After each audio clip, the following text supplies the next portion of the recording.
Padres make multiple moves. We've got to talk about injury updates, call-ups. The pitching staff in general is undergoing some positive changes for once. What's going on, everybody? It's Christian Pedersen back with another episode of Padres Digest.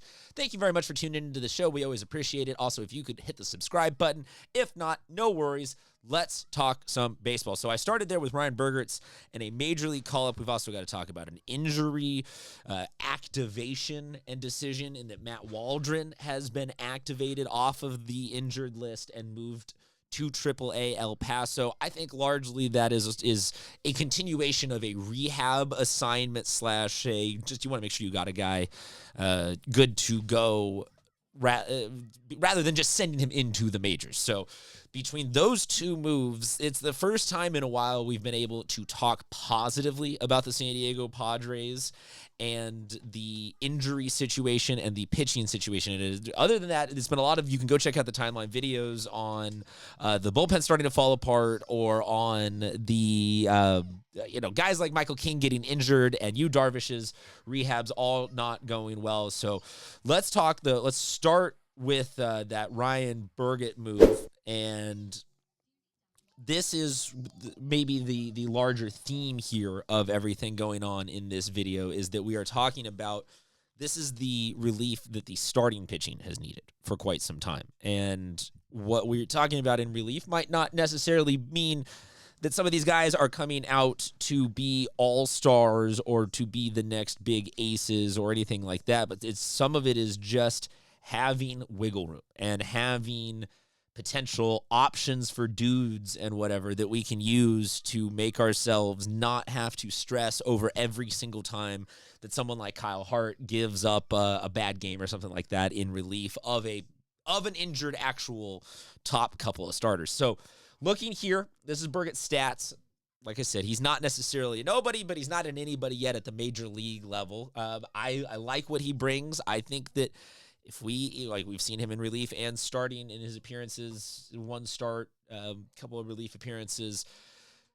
If this guy can be part of a serviceable plan that involves a couple of starts here and there, and Matt Waldron coming back, and then in a week or three or something, and Michael King coming back, then you talk about the Padres trending overall positively.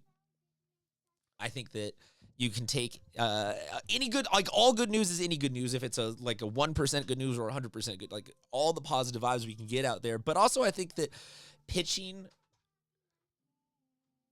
is sometimes, because it happens every 5 days or every 3 stars, whatever the iteration is, sometimes you don't appreciate how clutch mid-tier pitching can be, and just not having the bottom fall off of the rotation, because you could still have guys throwing great years and Michael King's winning all of his games and Cease is exciting, and then we just kind of forget that this one guy's 4-12 and being an 8. So to have that 4 and that 5 be, you can hope for Vasquez and Kolek to be it, but then that you could also have X, Y, Z, 3 or 4 or 5 other guys that when you need spot starts, when you need call-ups, when you need a little oblique this or that, you have guys that it is not this just precipitous drop-off. And Kyle Hart so far has proved to not be able to translate his KBO stats back into a major league appearance outside of one start that he had that was really good. Everything else has been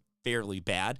So that takes one piece off. And then Waldron was a starter for a ton of games last year and really established himself as, I think, exactly what we're talking about, of a dude who fits the profile just like a 4 or 5 guy. He has a knuckleball. It works sometimes. It doesn't work other times. But the fact that you can count on those 5th starts being filled by guys who are not going to be all right, we've got to grip it and rip it, and the offense has to perform today, but we can occasionally win one where it's he got us 5 innings and the bullpen held, or he got us, only 2 runs behind, and then we were able to get a little bit of help down the road. So additionally, I think it also helps that we don't then have to trade necessarily as highly for starting pitching. Not saying that we shouldn't add starting pitching, but if you're looking down the line and be what do the Padres really, really need versus the small amount of assets that we really have and to be able to give up. I think that if you can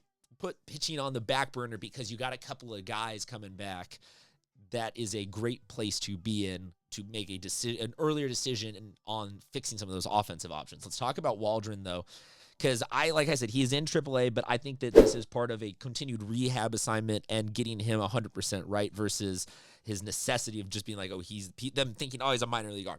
Here's what we have seen so far of him as of us recording this before he got sent to AAA. So the AAA numbers are going to start coming in soon.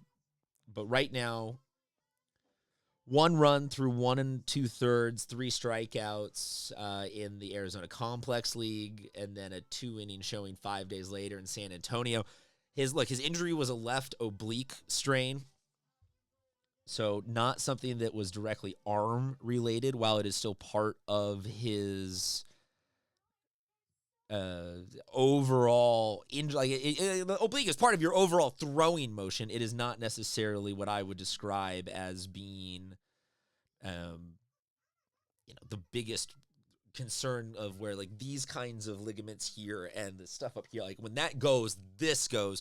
An oblique, I think, is an isolated, that once he is healthy, he will be back to throwing well this year. So he is sustained a couple of times with minimal or to no regressions, publicly noted, and obviously he's continuing to, he's being activated, so I think that we would know the way that they've come out and said that Darvish wasn't good to sustain that, or that other people had to, be pushed this or there. And Waldron initially was pushed back, so I think this means that he is healthy and he is good, and that means get him a couple starts in the minors, get him a feel for the knuck at game speed, but then let's talk about folding him in to just the availability for the major league roster, whether or not that means he's on it every day or whether or not that means, he goes to the bullpen and kind of bounces. We'll do another video on that right now, but the multiple moves are the positive moves right now. I like adding Burgett. I think he's a great back in kind of negotiable guy in this, as is getting somebody like Waldron back. Additionally, just on the minors level, we got to talk about Cash Mayfield. He's the Padres' 3rd prospect. Not necessarily somebody that's going to have, he is a pitcher as well, as you can see by the returns to the mound.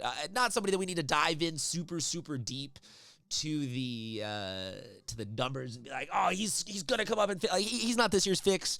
But I think he is somebody that if he is active and he is doing well, does one of 2 things for the Padres. Either bolsters our minor league confidence that we have some internal talent and that Mayfield will come up and be in some way, shape, or form contributing major leaguer at some point, just something nice to count on, or he becomes a better trade opportunity. And you hop in the comment section, because I know some of you like trading prospects, some of you hate trading prospects, and everybody else runs the gambit. But I think just having him as an option, because if there's a perfect left field answer that emerges, having him healthy versus unhealthy is it's a positive. So all good moves, all reactivations or call-ups that I think are great for the San Diego Padres. But let me know, though, what you think in the comment section. And as I said, if you could hit the subscribe button, it would be much appreciated. Until next time, keep the faith, Padres fans. 2025 keeps getting better and better.